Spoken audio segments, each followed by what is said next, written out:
Good morning and welcome to the Morning Buzz, presented by the good folks at Wendy's. I'm JSL with Jenny Dell, and I just want to start by saying that momentum in baseball means absolutely nothing. Not in the postseason. It was a wild Game 6. We had clutch hits, controversy, and ejection. It was everything you could ask for and more. And my most favorite part, it led to a Game 7. Yeah, Let's Game take 7. a look at the highlights right here. There's Justin Verlander trying to turn around his World Series record, 0-5 in the previous starts, but top of the fifth here, Adam Eaton with the solo bomb.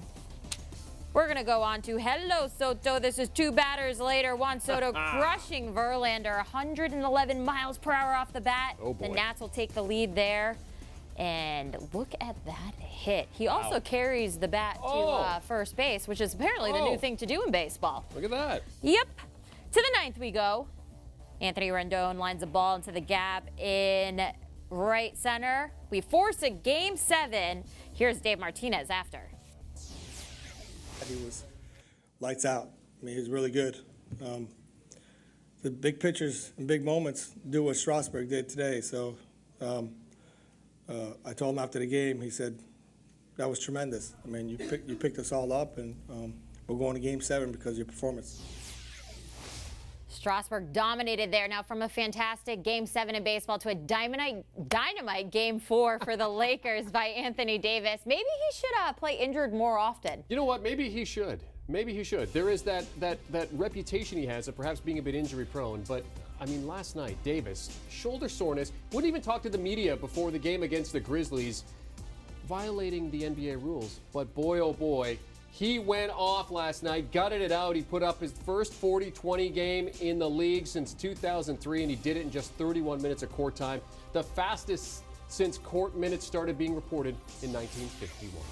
And after missing the first week of the regular season for the birth of his daughter, Jimmy Butler returning to the Heat lineup for the first of a home-and-home in Miami against Atlanta. It was a 112-97 Heat win. Butler played 31 minutes. Now get this, he scored 21 points with Miami. The Heat now 3-1 off to their best four-game start since 2014-15 season. Heat are hot. In Denver, the Nuggets undefeated no more after the Dallas Mavericks came and went with a win. Mavs using their supporting cast to get the job done. Kristaps Porzingis and Luka Doncic, they had off nights. 7 of 26 for just 22 points. That left Maxi Kleber to lead the way. 14 points. 9 Mavs players hit double digits in points, tying a franchise record. Nuggets join the Mavs with a 3-1 record.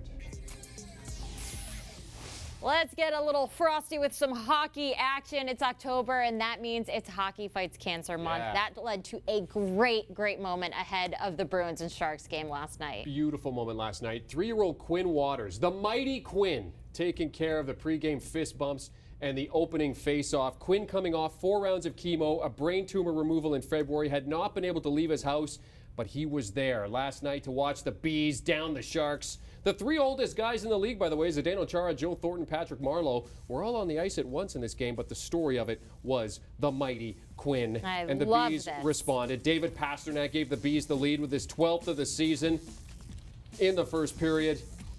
And that just led to an onslaught for Boston. You know what? Before the game, the mighty Quinn had asked Charlie Coyle, can you score a goal for me? And did he? Guess what he does? Of course he Scores did. the 3rd goal of the game. The mighty Quinn asked, the Bees delivered. 5-1 final. Boston take out the Sharks.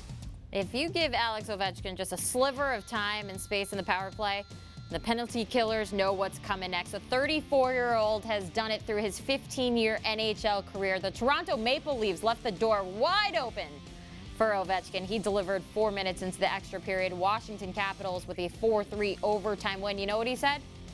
If I'm wide open, I'm there. From OV Yeah. to over. Ooh, I like that. OV to over. Yeah, he put the Leafs certainly on notice there. MLS Cup playoffs are a special time of year for soccer fans in North America, and fans on both sides of the border are still able to cheer on their teams. Last night we had our first finalist decided, and what we've seen many times before happened once again. The curse of the Supporter Shield claim, another victim. Yes, the Supporter Shield is given, of course, to the team that finishes with the best record in MLS, and that team has a history of not winning the MLS championship, and it will be that way again. Raul Ruidiaz had a brace as Seattle Sounders take down LAFC. LAFC had the greatest regular season in MLS history, but they will not be league champions, falling 3-1 to the Sounders. Seattle advances to their third MLS Cup in 4 seasons. They will face the winner of the Western Conference final between Atlanta and Toronto in that MLS Cup final, which we played on November the 10th. From one football to another kind of football, the NFL trade deadline came and went on Tuesday, and the biggest deal was done by the Los Angeles Rams, who decided they needed to clear a little cap space by sending quarterback Aqib Talib to the Dolphins. To the Dolphins, exactly where he wanted to go, I'm sure. The Rams also sending a 5th-round pick to the Fins in exchange for a 7th in 2022. Yeah, the way it looks, Talib, who's on IR with a rib injury, will cost the Dolphins over $4 million in salary and is a free agent after this season. Dolphins obviously hoping that maybe there can be some positive play from this point on. Maybe, just a little bit. I mean, it's $4 million in salary you're paying for a guy who's not going to see it down and becomes a free agent. So there's that. All right, here's some notable fantasy players that made some uniform changes over the last month or so. Mohamed Sanu, acquired by New England for a 2nd-round pick. Emmanuel Sanders getting the move over to San Francisco to the Bay Area. Hey, he goes from one team that's not so perfect to another that is so far through the season. And Kenyon Drake leaving the Dolphins. He got traded to the Cardinals.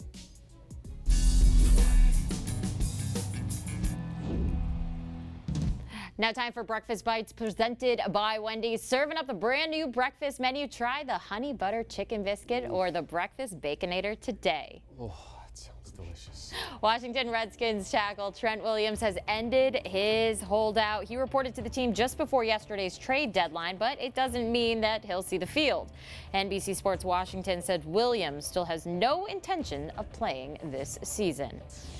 And the New England Patriots have another new kicker. The defending Super Bowl champs signed veteran Nick Folk yesterday. He'll replace Mike Nugent, who stepped in when Stephen Gostkowski was placed on IR. And Alabama quarterback Tua Tagovailoa is expected to be back at practice today. Tua has been out the last few weeks with an ankle injury. The 2nd-ranked tight end. They're headed to a bye week before hosting #1 LSU on November 9th. You can catch that game on CBS. All right, let's go to top plays starting at number 5. Grizzlies-Lakers, LeBron James. LeBron James. Anthony Davis, the finish. LeBron with the alley-oop ball. Sore shoulder? What? I don't think so. Number 4, Nebraska Wesleyan versus the College of Charleston. Grant Riller throwing the alley-oop, and Jalen Richard rises up, throws down the hammer right there. Love seeing that action. One-handed. Makes Dynamite. it look easy. Dynamite. Hawks and Heat for play number 3. Heat have been Hot. The Heat but are not hot. here. Cam Reddish baseline throws down a monster one-handed jam on Tyler Hero. Hero's been a hero for the Heat, but on this play, no, it's Cam Reddish. That's the hero. These next 2 plays are wild. We're going to start Flames Hurricanes. Andrei Svechnikov here takes the puck behind the net, lifts it onto a stick, wraps it to the top shelf for a gorgeous goal right there. I mean, it just makes it look so easy, but we all know that that's nearly impossible. And some people go, how is this possible? If he keeps his stick below the crossbar, then it is a legal goal. But there's one better in Sweden. Which and is insane. For me, this is the bank pass off the back of the net that makes this one. This is Vancouver Canucks prospect Nils Hoglander, who gets the job done here for Hemma Djurgården versus Borda Rogel in the Swedish league. Borda Rogel ended up winning the game. Thank you for joining us on the Morning Buzz presented by Wendy's. We still have so much to come. Oh, yeah. Guess what's coming up? It's what we love most in sports. A winner-take-all Game 7, this time in baseball. As the Nationals and Astros go for a World Series title, our David Sampson is looking sharp, and he's here to give us his keys to the final game of 2019.